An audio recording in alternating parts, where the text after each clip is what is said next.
Hello. Hello. Ladies and gentlemen. Hello, everyone. It's time Yes, it is. to face Hello, everybody. Brewers House Party.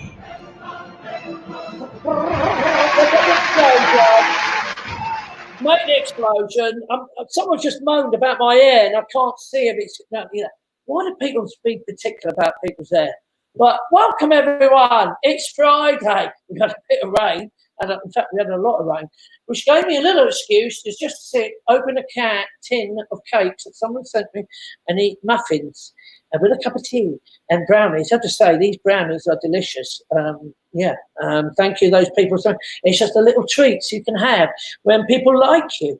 Not everybody, not everyone does that, of course. And let me say hello to some people who come online. Jackie, hi, darling, how are you? Jackie Riddon, Christine, hello. Carol Patience. It's sunny in Hockley. That's unbelievable. William Nelder, hello, mate. I've got a little picture of you and Barbara in a minute. Paula Alls, hello. Marilyn. Where are you, Mike? Were they moaning? Was we late? Mike, were we late? Immediately we go seconds late. What are they like? Jackie Riddon, yes. Debbie Cottrell, Andrew Govey, Perry James, they're all coming aboard. So nice to see you all. Perry is saying, before we start, can you put some tape over your shirt badge? Well, you know why I'm wearing this, because I've only got one of my biggest legends, one of my friends as well. It's lucky I can call him a friend. Pauline won't say it. His wife, she just thinks I just tease her all the time. But yes, coming up very short is Geoff Pike. In fact, we've got Carla as well and Shane the Ball family. So let's give them a little wave. Say hi, guys. Let's bring them on. And there they are. Look, there's Geoff. Geoff. Right, and that's Shane and Carla. Carla's made a big effort, everyone. She put some makeup on. And she wasn't like that about 20 minutes ago. She was rough looking. But Shane and Carla will talk to you in a minute. And Geoff, we'll talk to you in a minute. Geoff, they don't know what's happening. You don't know what's happening, do you, Geoff? You just said, no. I ask you on, and you just click something, and then I say, right, get off, we'll come back on. But this is at the world of Brewers House Party, where Mike pushes you on, pushes you off. But Geoff, I have to say, you're looking good, mate. You're looking good for someone who's as old as you are. You are looking good. My hair's as good as yours. Well, it's not as thick as mine, obviously, because I've got no grey hair there, Geoff. But no. But it's not ginger either like yours, is it? So. No. Well, I didn't realise it was much ginger, but you can probably see it with your glasses on. Now, look, Geoff, are you going to stay? Because I was going to do an introduction to you. But do you want to just stay now you're here? Say what? No, stay, mate. Stay. Stay. You said want to stay? Was that Pauline open her head round there for a minute? That was your wife. I'm happy to stay. I'm fine. It's entirely up to you. All right, go then, Mike. Get rid of him. He's happy. He said it. I don't mind. Well, that gives me a little bit of opportunity to tell everybody's birthdays. Sorry, Geoff. He's sitting there like, what's going on? We have got some birthdays. Look, Richard Hurd is on my right, or looking at the screen there. Richard, that's the Hurd family. John and Pauline, Lisa, and all the girls. Richard, happy birthday. Right on the top, another Richard. It's Richard. Look, Swifty's birthday. And Swifty used to be one of our tech guys and left us in the world of production. He's out there. So good luck to you, Swifty. And down below, who's that? That's Kay. That's Kay Lee with her family. See, that's Nancy right in front of her there. So Kay's happy birthday to you. And we've got on top there, it's Bill and Barbara Nedler.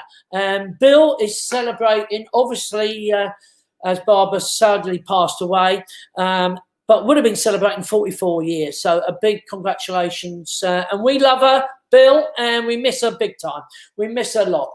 And she was a beautiful lady, Barbara. She was good. So we understand your loss. And it would have been 44 years. So that's that page. Thank you, Mikey. As they're coming up, I forget that people are talking to me. Let's just make sure I don't miss anyone. Yeah, Keith Isaacs. Yeah, hi, mate. We've got a little message from you there. Perry James. Yeah, Mary Roberts, Hannah Roberts, Linda Thomas, Scott Bale. Now, look, that's another girl who used to grow She grew up at Potters. We knew her as a little girl, and now she's married. But it's her birthday. That's Hayley Hayden. She married Dan. Fine young man there. Fine young man. Have you seen a beard? Because of me. That's because of me. See, she fell in love with me, and of course I'm old, too old. And so she had to look for a bloke called Dan with a beard. And eventually she married him. I'm just bringing it up, Hayley. I'm just saying happy birthday to you. Talking about birthdays, Terry Kavanagh. I won't stop looking at the one on the right. That's my wife there. But Richard Hines' birthday, Terry Kavanagh's birthday, and I was going to bring up Anne Murray. Go, look, Anne Murray. That you're in the middle of my wife and her best one of another friend there, Susie. These are the Scottish girls. You know, they come over to my house at August Bank Holiday and they invade. And she's not just those three, she brings another three in. And I sometimes come to Potters to get a peace and quiet and actually stay. I'd rather stay in a chalet than be at home with 6 Scottish people and Donna, of course. So happy birthday to Anne Murray. Beautiful girls, aren't they? That's not bad for, was it 60? Are you 60? Are you 50? Anne. How old is Anne? No, they're 50. So happy birthday to you, Anne. And my wife was good in there. She doesn't look like that good all the time. And Susie, happy birthday to you all. Right, so it was yesterday Daisy's birthday. Big happy birthday to you. And like I said to you, I wanted to say a quick mention of Barbara and Bill there. And, very special. Very sad when we lost her. Now, let me have a look. Linda Thomas, Hannah Barrett, Scott Boto, Rebecca, Jacko, 3 hotties. Thank you, Jacko. Thank you. Debbie Butt saying hello from your favourite granny, Debbie Dibdog. And yeah, she's had a baby. Debbie, if I'd have got in time your message, I would have thrown the baby up there now, who's your granny. She's baby's been in hospital for a little while. So, Debbie, nice to see you come and say hello to me. We'll try and get you on not with the baby, because obviously you can't actually get hold of the baby. Joan Smith, football's coming back. Yeah, let's do it. Let's bring on Geoff. Ladies and gentlemen, let's say hi to one of my greatest heroes. Great. I mean, it's not as like Bobby Moore's. I'm not talking like the great heroes. He's just a hero because he scored goals. He scored goals for us.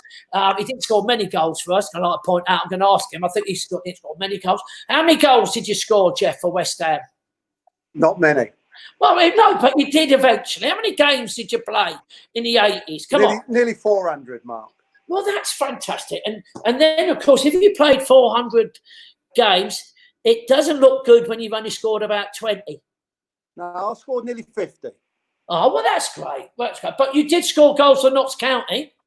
Yeah, scored a few for them. Yeah, that's right. In fact, your ratio to scoring, was it an easier league or something? That's why you scored so many goals. Yeah, probably. Yeah. That's why I went there. At my age at that time, it was the right place to go. Well, it was. I was very impressed. I've been watching some of the videos. And when I say watching, Geoff, you scored a couple of real crackers. The one I loved about Man United, that header. And, of course, even Sir Trevor Brooking, even he had a little comment to say about you, didn't he? And I don't know if you've seen it. Let's hear it. See if he can speak. I don't know. Geoff Pike, one of the underrated players, probably in midfield. He was my anchor man in midfield and used to... Sir Trevor Brooking. Defensively, along with Bonzo. But he also scored quite a few goals, Geoff.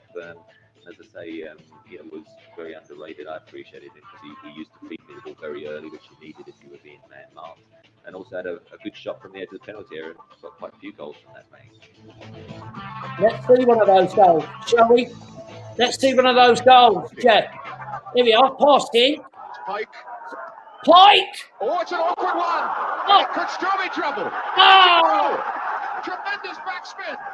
Tremendous backspin. I put backspin on it when I hit it. Watch it. You could. That's pure luck. That's pure luck. No. It's the way you kick the ball. Well, what about this header? This was a lucky goal, wasn't it? Man United. Come on, Geoff. From the corner. Watch old Pikey. I didn't even know you could head a ball, Geoff. Nor did I. Let alone score something like this. Watch this. Head it in. Wow. And a goal for West Ham. Geoff Pike.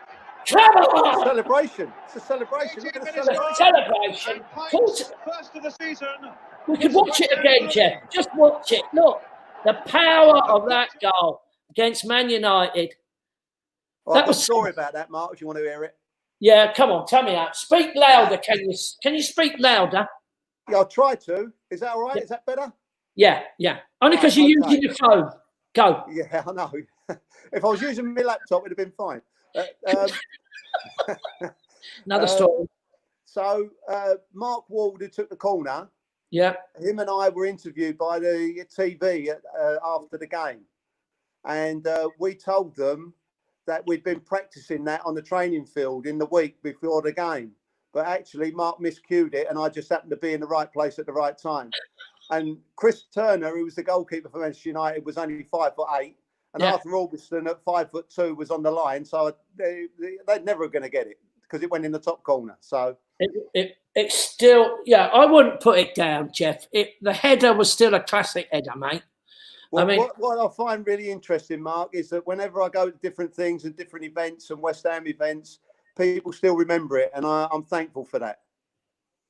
Well, we don't score many goals against Man United ever, do we? So, I mean, for you to get one and someone and look at your celebration, Geoff, I mean, that was saying, yeah, that's me scoring a goal that I don't score many. Exactly. That's why I put my hat on. Have you seen my hat? Look. Yeah, grumpy old man. I don't believe it, Geoff. I mean, if anybody knows you, as we know you, you're far from grumpy. In fact, you're a real old mate. You do a lot of charity stuff. I remember I met you, well, crikey, you came to Potters. But, I mean, you had chums, didn't you? You had chums? Chums, yeah, we did. And that was with you and Rivo and Ray? Yeah, well, it was Ray and Ian and Bill and myself. Yeah. And we did a lot of stuff trying to raise money for the local hospice, which Ray's wife, Pat, her mum was in the hospice. That's where it all started many years ago. Yeah. So we raised some money for St Francis Hospice and a few other charities along the way. Yeah. And they were good fun. And you came along to one, which I can remember you coming along to, and we had a number of celebrities that joined us on several occasions. But it was very much about having a bit of fun, and that's what we did, and raised some money for it. And look at this message came up from Keith Isaacs.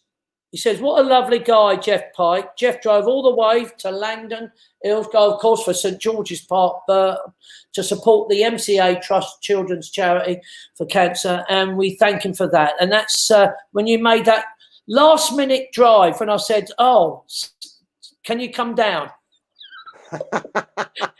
Be a mate. Drive 4 hours and just come down. He walked straight in. Wasn't a problem, mate. Wasn't a problem. I'd do anything for you. You know that. That's why I'm sitting here talking to you now. I mean, you couldn't believe it. You'd driven all that time, all that way. You walked straight in, and I had a little poke at you for not dressing up and giving you a stick. You went, "I can't believe it. I'm doing you a favour, Mark." And there you are. You're still having a poke. But it was expected. It was always expected. Of course it is. Because you're a mate. I've known you for a long while, mate. In fact, truthfully, all these people are putting their names up and saying hello. They're all the same. They've all had my little stick for me over the time. I'm sure they have. Johnny Laugh is saying, "Not seen you for a while. Hope your family's safe." Lovely. Christine, he can watch football. Yeah, what do you think about the football coming in? Football's back. Well, it's going to be interesting, isn't it? Because, behind closed doors, there's still 92 games left to play, which is going to be a struggle, I think. And one of the things I noticed that the Premier League agreed to 5 substitutions. Yeah. So I'm thinking that's going to take a long while. It's going to add more time to the game, etc., etc. Someone said the other day, when they do these film things and they do it CGI, is it where they got like just a blank screen behind and all that sort of thing? Why can't they create a virtual reality crowd and get some noise in the stadium and, sort of project things on the seats and God knows what? There's so much technology out there now, mate. I wouldn't put it past them. Yeah, I think it will happen. I think it's only things like it will build up. It's a bit like this, Geoff. I mean, when we first did this, we didn't know what I was doing. And then suddenly we can bring you on, chuck you off, bring music on, get pretty people on, and not people like yourself that comes on. So you actually know what you're doing now then? Yeah, it's what I do. Yeah, I don't do it. Mike does it for me. Get out of it. Sky announced yesterday they will be adding crowd noise. So did you hear that? Ah, right. No, I didn't hear that. No. And what is the fixture, Mike? I was talking to you about fixtures. I said, what date is the first one? Let me put my glasses on. What does it say? June the 17th. 17th of June, I think it is. Yeah. Aston Villa and United. Yeah, Man City, Arsenal, 6 p.m. and 8 p.m. Do you know what? We would just be watching the TV all the time then. That's Wednesday. And West Ham, where are we? Oh, Saturday match against Wolves. No, we've got to win that. We are not looking that good. We're not looking that good, are we, at this moment, Geoff? What do you reckon about West Ham? Because we are about 1 point in safety. In fact, we're not even 1 point. There's 3 teams from 27. West Ham, Watford and Bournemouth, and Villa and Norwich. That's how important the Villa game is. And Norwich, even Norwich can get out of it if they keep winning. We lose. You never know, Mike, who's a Norwich supporter, by the way. We were going. It's one. It's they've been struggling for a long while, Mark, and it was one of those things where we said a few months back now that they were in free fall and they were going to struggle to stay in the Premier League. So it'll be disappointing if they go out, especially with the new stadium, etc., etc. I know we keep harping back to the new stadium, but people don't like it, and the fans don't like it, and they're not happy with it. But it's you got to get on with it. I mean, Man City are only where they are because they moved from Main Road to where they are now. So in time maybe that will happen. But there's got to be a big investment in the club for me. Yeah, is that the answer though? Isn't it? Well, it'd be better if you can get the best players, which Man City can, but you can't get the best players unless you're offering the best money. And let's face it, don't do that at the moment, so it needs a big investment. And if we go down, mate, how tough is that going to be coming back out? Ouch. That's going to be hard work. Because there's probably a number of those players that are in the first team at the moment will have clauses in their contract that if they get relegated that they can leave. Yeah. So you got to rebuild again because players only want to play in the Premier League now, Mark. They don't want to play in any other league. Yeah. It's the Premier League or nothing for them because the financial rewards are phenomenal. Yeah. So hell of a difference to now, isn't it? I mean, you would have been a very wealthy man if you was born to this generation and not to the generation of the 80s, wouldn't it? I'd like to think that would be the case, but it's when you look at some of the players now, they're pretty average players earning fortunes. Hopefully that would have been the case. But I feel that I played in at the time when it was the golden age of the game, really, because there was there's not that many players now that I would actually go and pay money to go and see, like the George Bests, the Bobby Charltons of this world. So there's only you could probably name them on less than the fingers of one hand. But in my day, people would pay money to go and watch these players because they were so exciting to watch. So I feel that I played in the golden age of the game because I don't think the game wouldn't be where it is now if we hadn't done what we did in the 70s, 80s, 90s. No. I mean, who was your? I mean, who was your managers at the time? Was it John Lyle? Yes, it was. Yeah. Would you rate him as one of the all best that you've been with, or Ron Greenwood? John was like a mentor to me, Mark. Yeah. I went. My family over this period of lockdown have done some very strange things, and one of the most strangest things is that we've all became poets, and we've compiled a number of poems over the period of time, including the grandkids have done this as well. Yeah. And my granddaughter Harriet, who's 11 now, compiled a wonderful poem around VE Day, which was lovely. But so we've been compiling these poems, and one of the poems that I put together was around John. And I got my school teacher, when I was 9 years old, wrote to West Ham and said, "You have to see this boy." And they said, "Send him along." And I just turned 10, I think it was, in 1966. Yeah. And went along to Chadwell Heath, and John was the youth team coach. And he asked me what my name was and how old I was. And I said, I'm Geoff Pike, I'm 10 years old. He said, "Well, you're a little bit young, but because you're here, you can join in." And at the end of the session, he said, "Make sure you're here Thursday." So that was the Tuesday. So that was the start of my football career. And John was synonymous with my career right the way through, from being that first contact at the football club to being my first team manager. And post the time that he was there, I asked John to come along to one of our chums do's, and went and sat with him at his place up near Ipswich. Yeah. When he went up there, he bought a lovely house up there, and I went and met up with him. And he said to me one day, he said, "It's people like you that need to work for the FA." 5 interviews later, I eventually did that. So he was very instrumental in the way my career has gone since the age of 10 years of age. So I'm very thankful to him. Yeah, so you should be. God bless him, by the way. Yeah, very much so, mate. And what about players in yourself then, Geoff? I mean, you've played against I played with Trevor Brooking, but did you not play with Bobby Moore at all? Did you manage to? I did, but only in the reserves when I was very young. I'd only been at the club maybe a year or so, and Bob was leaving, and Geoff Hurst were leaving the club. Bobby went to Fulham, as you know, and Geoff went to Stoke. And I was fortunate enough to play in a couple of reserve fixtures with Bobby Moore playing behind me playing in midfield, and Geoff Hurst playing up front. Wow. And I'd managed to play with Martin Peters in a charity game as well. So over the years, I played with all three of the players that are synonymous to the World Cup win in '66.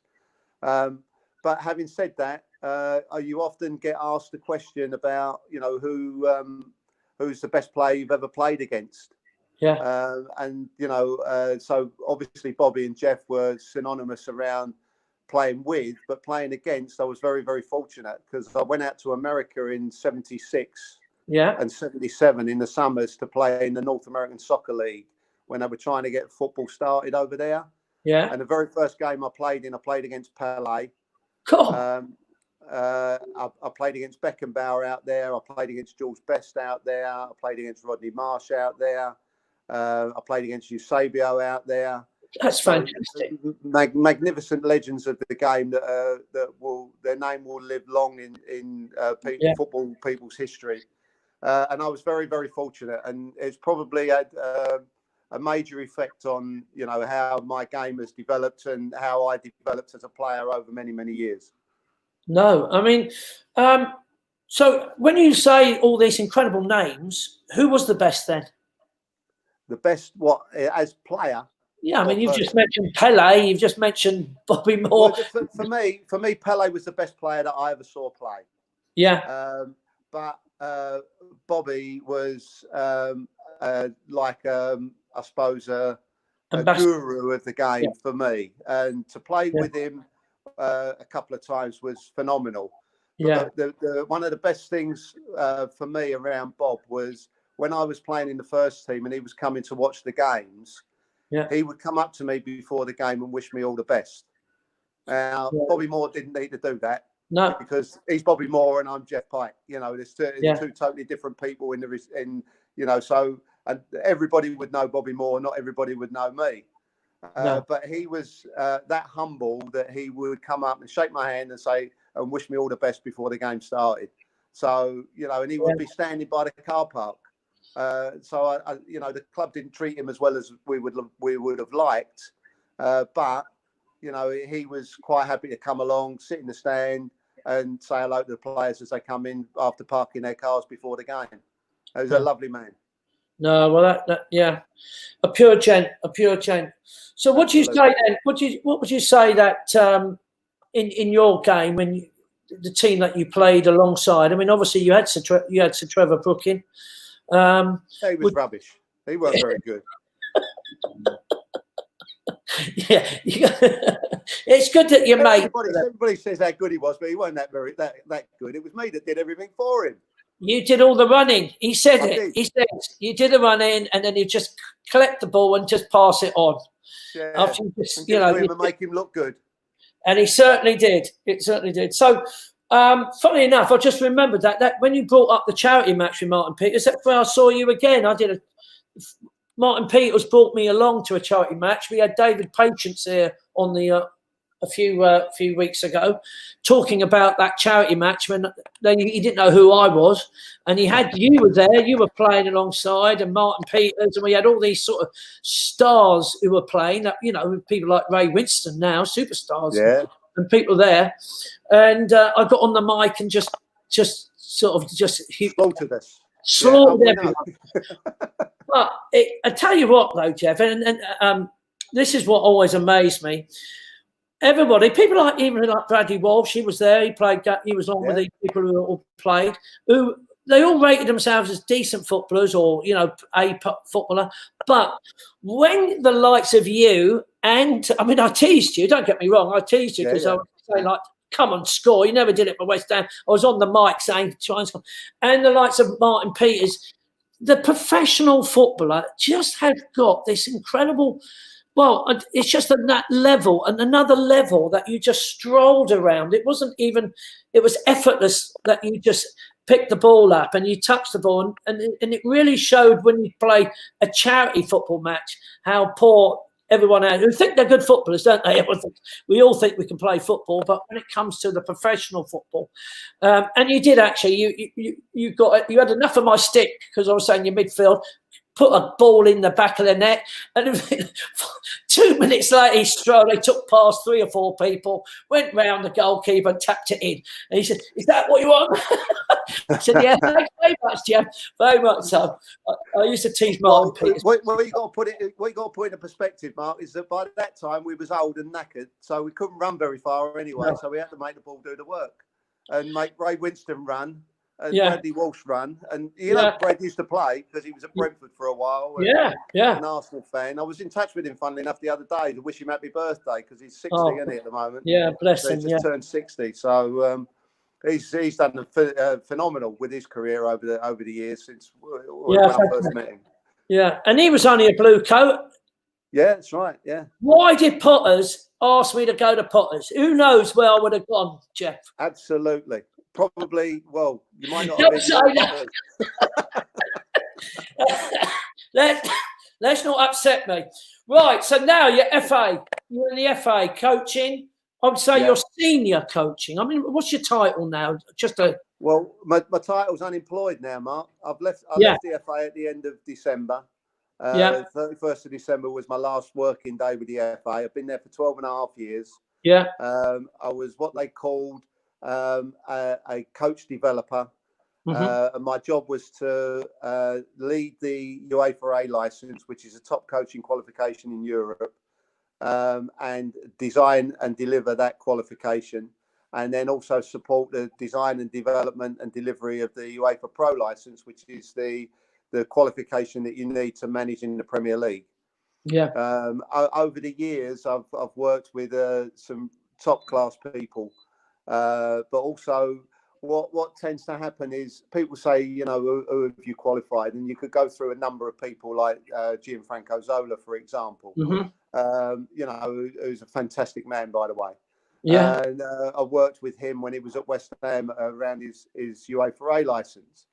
But Pauline and I are quite fans of the theatre, and we go to the theatre in London as often as we can. And this one particular time we came back and we was at Stratford Station and we walked onto the platform to get the train, and there was this fella standing there and he was all on his own. And about 5 or 6 years previous to that, I'd taken him on a B licence qualification, which is the one below the A licence. And he walked up and he totally ignored me.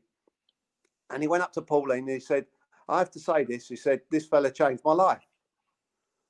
So you go through all that stuff around working with the top people. Yeah. But it means so much when someone like that comes up and says that. And he'd never played the game. He'd always only ever been involved in coaching with his kids, etc., etc. But he'd got a UEFA B qualification 2 weeks before the time span had run out. And he sent me a message with a big grin on his face saying he'd finally achieved this qualification. And the fact that he's come along and he is a complete nobody in that, and that's not being disrespectful to him. No, you know, it was somebody who just came off the street and got a qualification. As a consequence of that, it changed his life. But you know, it was. But you know, you can talk about all the people that have been in and around the stuff, and you go, you know. I worked with the guy called Edin Terzic at West Ham when he was assistant to what's his name, Slavin, sorry. You know, so he was very, very good German guy. He now works at Borussia Dortmund. But the interesting thing about that is I was at West Ham's training ground working with Edin, and I know Mark Noble. And I spoke with him about coaching qualifications because he's obviously coming towards the end of his football career. Yeah. And Joe Hart was there. Andy Carroll was there. And there was someone else that was there as well. And I can't remember his name off the top of my head. So I asked all three of them if they were interested in coaching qualifications. And this is where the difference is. When I played, I needed something post my football career, my playing career, to be able to pay my mortgage and support my family. Yeah. You know, because I didn't earn the money that they earn now. And I asked them if they were interested in coaching qualifications, and none of them were interested in it because they don't need it. They don't need that additional stuff. Yeah. You know, so it's really disappointing that some of these top quality players, Andy Carroll aside, you know, threw that little one in there, yeah. Are not interested in putting something back into the game, which is really disappointing. Well, I think that it's the sad thing about the whole game. Actually, money's took over anyway. So, you know, you probably will get the odd person. I mean, who have you coached then? Wasn't it? Who have you sort of? I mean, what do you reckon of the new ones like Lampard and Gerrard? I mean, well, Stevie G and Frank have both been on their pro license recently. And I've worked with the two of them. And question I asked, and I've known Frank since he was a baby because he lived around the corner. My eldest lad, Ant, who's just turned 40, by the way, which is, you know, a bit of a milestone. They used to go and play football at the park together, you know, because they live around the corner from us. And old Frank still lives around the corner, by the way.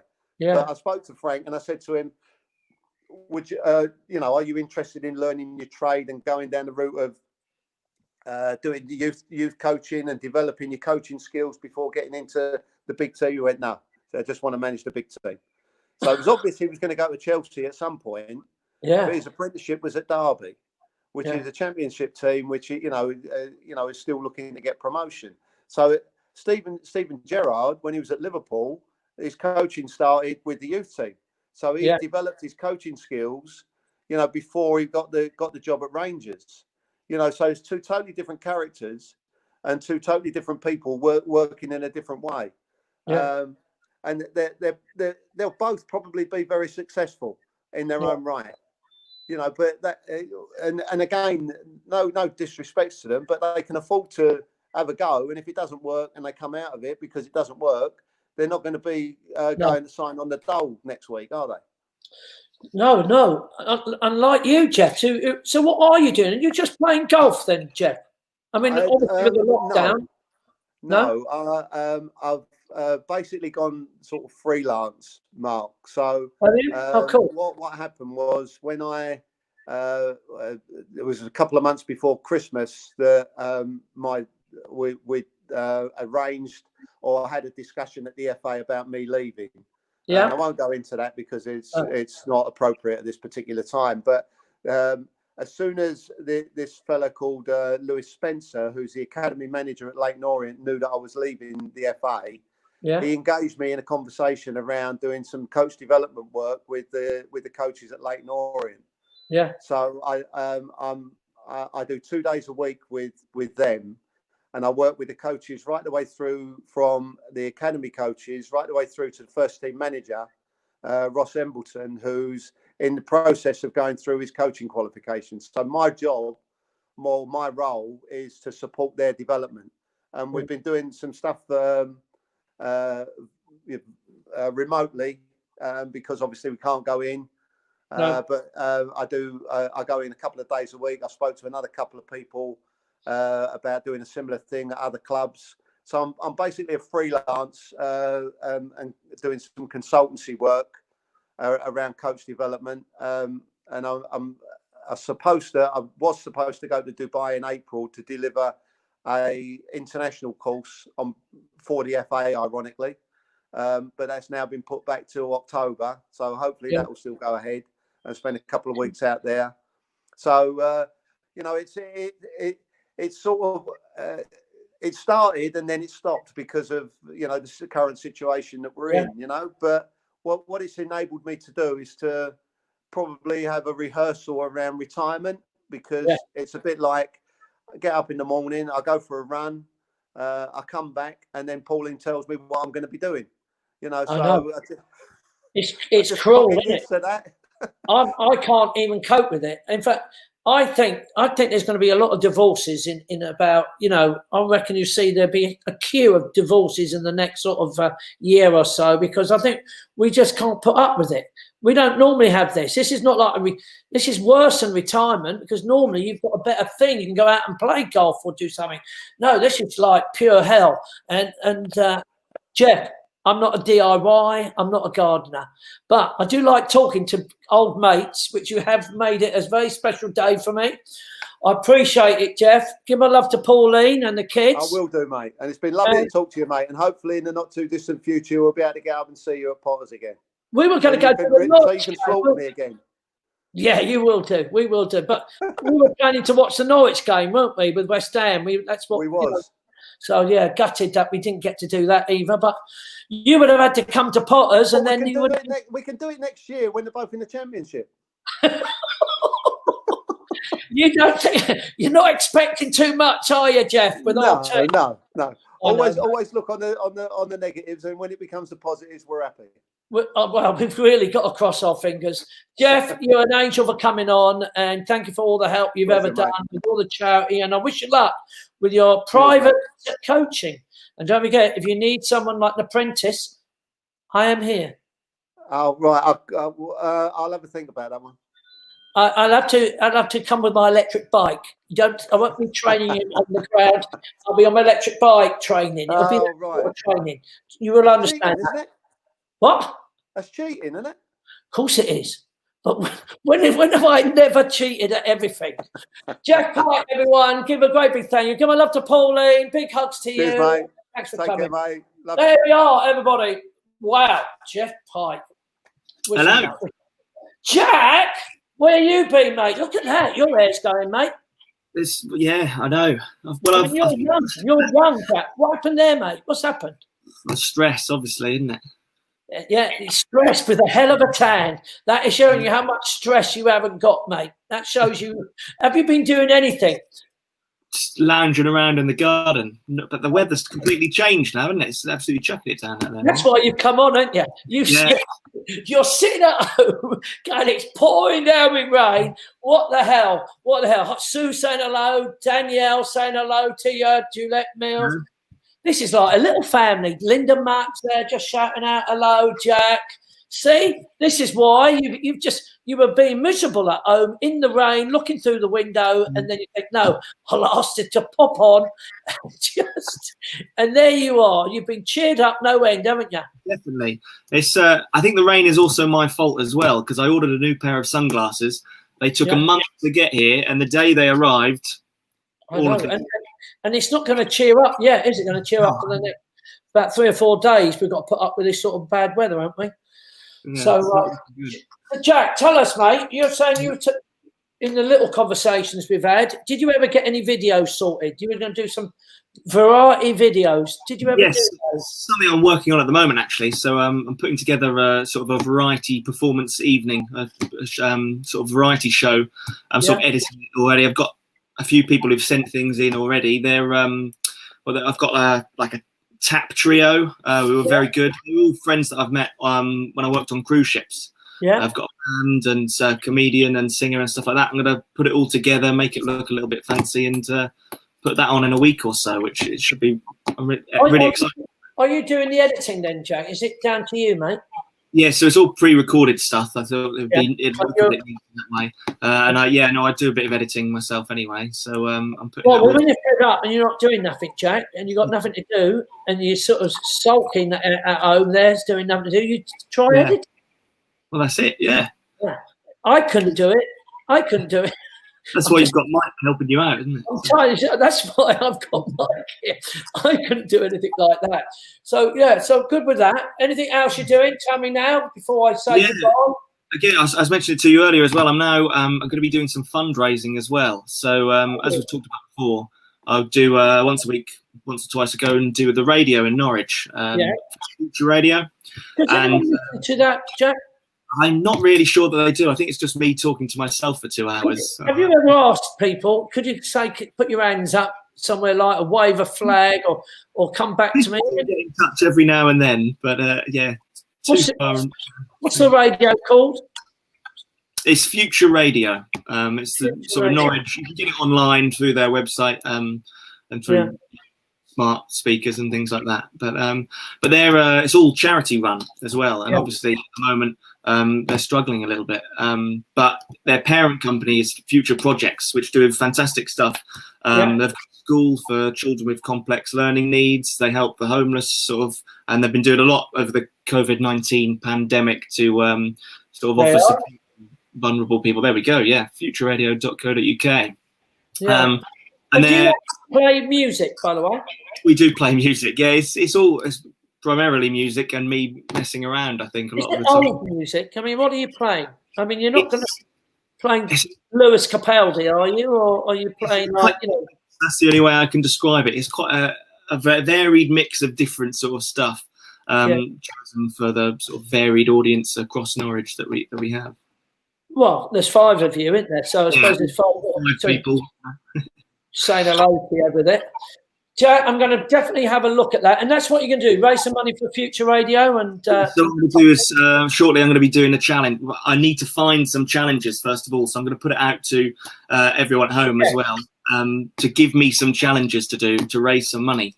I'm not for anything, really. But we'll see what people come back with. And, And so we've all got to think of a little challenge. Yeah, challenges, big or small. I want to do something that's worth raising a bit of money for. And how's your girlfriend? I mean, are you still with a girlfriend? Are you able to have a girlfriend in this long? Like you're at home in Dalston. Where is she? She's in Crawley near Gatwick. Do you manage you're allowed to drive down there now, Jack?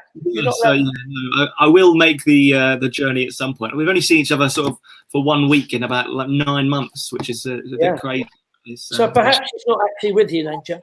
No, maybe not. I've not heard for a while, so we'll have to. You never know what can happen, mate. You never know. In fact, I'll try and give her a call and see if she's okay. Make sure that she needs, she does need you. She might not, Jack. She might not. Don't you end up driving down there?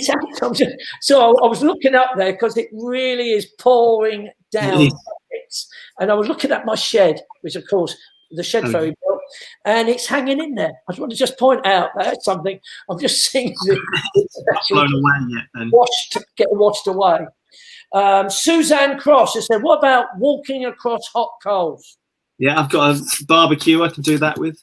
Yes, Lynn Hawker, build a wardrobe. I mean, yeah.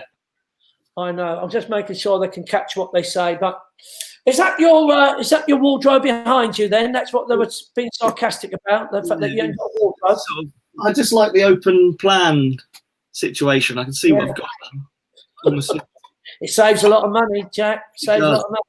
Lynn's saying perhaps a little wardrobe fairy might come and help you. Maybe. All right, mate. So look, we'll think of some ideas, and everyone out there will probably think of those ideas, and keep reminding us if you need more ideas. Yeah, Jack. I'll put it out there as well on Facebook in a couple of days. Mate. Okay, lots of love to you, Jack. Take care. See you later, everyone. Bye. Yeah. They are, Jack Jenkins. Are we ever getting back together? Apparently, we are. I don't know how we're going to get back together, but already there's certain places have sort of talked about July opening. July. I'm talking like the big companies are shouting out, the Warners and the Havens, that they're looking in July to open. It might be a lot easier with South Catering, perhaps, but Warners is all inclusive. I mean, I don't know how they're going to do it. I think it'll be really incredible how the rules will be. Now, saying that, there's some people, like my daughter, she was fortunate just to finish her graduation and from Lane Theatre Arts, and then she got a first gig out there as Grease in Sandy, playing Sandy. But there are other children who which I'm bringing up, this is leading up to something, by the way, who actually, that I know so many of them, who have just stopped. And this is their graduation year. And this is a person, look, this young lady here, we know her very well. She's grown up around us since Shane Balls has been part of Potters as well. This is Carla. And Carla is there with Shane. Hello, Shane, as well. How are you? Hello. Good, you? And I have to say, you know, the picture of you, Carla, is really good. Thank you. I just want to get my glasses just to see what you look like now. Oh, look. I mean, that is stunning, isn't it? I mean, look. Yeah, someone else makeup, and she's a very good makeup artist. And a lot of editing, I think, as well. Yeah. Let me have a pop another look at Carla. Yeah, I suppose. Yeah, I'm sorry, Carla. That's really. Is that touched up? Is that what you're saying? No, I can put my hand on my heart and say I've never edited a photo, but someone did do my makeup. Well, funny enough, I thought, didn't I see you on your channel, not, you know, your live face doing your face up? I'm not making that up, am I? Oh, I did. Oh, Carla. Showing how to do your makeup. Yeah, I was doing how to do eyebrows. Yeah, isn't it weird what people do, isn't it? I know. You're fed up. Could you just get closer to the camera so we can have a look at your eyebrows to see if they really are worth it? Shame. They're very dark. That was good. This one, yeah. I have off days sometimes. Shane, what's your role? I mean, I say what was your role before we don't know how long we're going to get back. But I mean, what was because you went through the stage management from being tech, and then you went to looking after Nigel, didn't you, PA, and then you carried on with Nikki. I mean, is that what your role now? Oh, I know we have to talk to you about most things now. I know, yeah, it changes often. So yeah, I'm now I was the evening entertainment manager. And Nikki's like assistant PA. Yeah. So the one that makes sure everything in the evening runs smoothly. I get to work with you guys. Yeah, make sure everything runs smoothly. We drive you insane, Shane. I can only say that. And there's at times when we look at each other and say, did we forget to tell you that somebody wasn't coming? And suddenly you have to quickly get changed, putting on a costume to say, oh dear, I better do it. Having you guys, yeah. My favourite highlight of my job would have to be helping you get changed, Mark, backstage, because that's no highlight. That's no highlight, Shane. That's just, you know, that's doing that is saving me getting to have oxygen. I realise what you're trying to get at. Carla, what performing arts? What was you at? Where was you? So I was at Bird College. Lovely, Bird College, in Sidcup. Yeah. I was in my third year, so it's meant to be graduating. Oh, dear, on it. But yeah, here we are in lockdown. I mean, have they given you any clue about what they're doing about the graduation then? I mean, they're still doing a few classes online, are they? Yeah, they've been so good and so supportive. And we were a very lucky college that we got all of our musicals done and all of our shows done. Before I did my musical before Christmas. Yeah. But the only thing we missed was like agent showcase and our end of the show. But we got all of our assessments and everything done. So we've been doing classes online, which is so hard, but like doing kicks in your lounge. But and We graduate on the 10th of July, but we are postponing our actual graduation till next year when it's safe to do so, because we all want to say goodbye in person. We don't want to do it. I mean, you've been incredible. You build up, you get your first year and second, you build up this incredible excitement that you're going to get off on your third year, and the world stops, and then suddenly and of course there's nothing out there as well, is there? It's not just that. All these incredible performing arts students out there, and there's no jobs out there. Sue Seckers, hello to you too. I know. Looks after me in the VIP. Lynn Hawker. See? Oh, yes, I did, yeah. Well, I'm sure they do. The fact that they mentioned VIP, see how important they are. I know. So what about your show reel? Have you got a show reel? I remember me asking earlier, did you get to manage? Can we see a little bit of it? Oh, yeah, I think. Yeah, this is scary now, Carla. Yes, you did.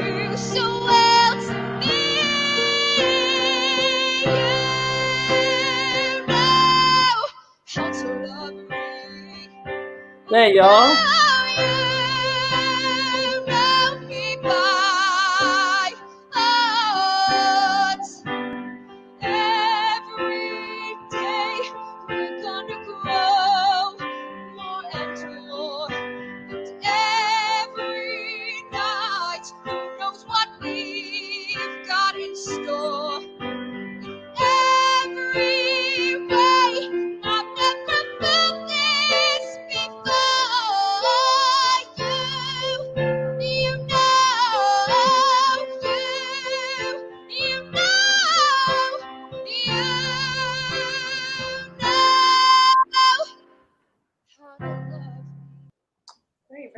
Look at that. Yeah. Sky's just come in and said, that was great. Well done, darling. Well done. Little bang. Yeah. Oh my God, you guys. I you know. look amazing. Oh, stop. That's so new. Makeover. Well, Shane does his own makeover. He just talked about his eyebrows. And obviously, Carla knew she was coming on, put some lipstick on. Very glad. I like your hair colour. Also, by the way, Carla, well done on your agent. That's so good. Thank you. And also, like, I have friends with that agent as well, just through like Lane and Mamma Mia and stuff. And one of my friends, Michael, has the same agent as you. But the guy, Craig. Have you met Craig yet? Craig is his husband. Oh, okay. And I didn't explain who he was. And he literally he's just amazing. He was teaching at my third year at Lane and my second year, and he was just like the best, like the nicest person, like an absolute genius. So you're in safe hands is all I'm saying. There you are. Thank you. Yeah. Well done, Carla. Well done. Yeah. Can I just point out, Carla, once again, when we saw you, who did you make up that time? Because and then we just saw your show reel, and again you look really good in that. And I'm trying to see how bad you look. Yeah. We're doing makeup. I know, and Sky's moaning because she just walked in. She's just walked in. It's raining. She's outside. raining. I think I heard something in my ear, what she said there, and I'll be telling her off later. We can edit that. We'll edit that. Mike is probably going like that. Sorry. But it's raining. That's what she's saying out there. I know. So look, guys, we wish you luck, Carla, and you don't know. It could be over sooner than later. You just don't know in this climate. And Shane, thank you for keeping yourself looking good. I'm trying. Okay, mate. So thank you, everyone, for joining us. Carla, keep on this singing, babe. Keep trying. And say hi, of course, to Roddy's girlfriend, Holly Banks. Yeah, she's in first. Birds. She's Yeah. second year. She's just below you. So again, she's slightly fortunate because obviously she's doing all the training, but she's got another year. Unlike you, who was looking to say, well, we're closing that year, and then you got to get out and do your stuff. But as Sky rightly says, you got a super agent, so we cross your fingers. And Shane, take care. And to everyone, thank you for joining us on the house party. Sky popping in last seconds, and hope you've enjoyed Geoff Pike, as I have enjoyed Geoff Pike being on board today. I'm going to just make sure that no one's sending me messages I should have just said. So hi there, I promise, yes, you lovely. Linda Much, perfect. Lynn Hawker, lovely, looks after the Christine Sutcliffe. They're loving the hair. Daniela saying thank you and beautiful. I'm going to say goodbye to you. Thanks for coming. Who we got? Sunday. We're going to come on Sunday. Phil Hawkins, who does Total Productions, lots of shows as well. He used to be one of our old school boys that used to be dancing, singing along with the old Potters Theatre Company. And we're going to have a chat to him. He's just had a baby, of course, reminding a baby. Don't forget, thank you, Debbie Dibdob. We're looking forward to have a look at a picture now and have a look at your granddaughter. We'll see you at that and we'll talk to you about it. You can come on showing us. Everyone is saying goodbye. Thank you for saying goodbye to us. And we'll see you on Sunday. Geoff the Poet Challenge, by the way. Sunday. Think of some words for Geoff. I'm saying goodbye. It was very great. I loved it. Loved it today. Thanks for coming. And the sun, can you believe it? Just as I finished, has just come out. I'm having a brownie.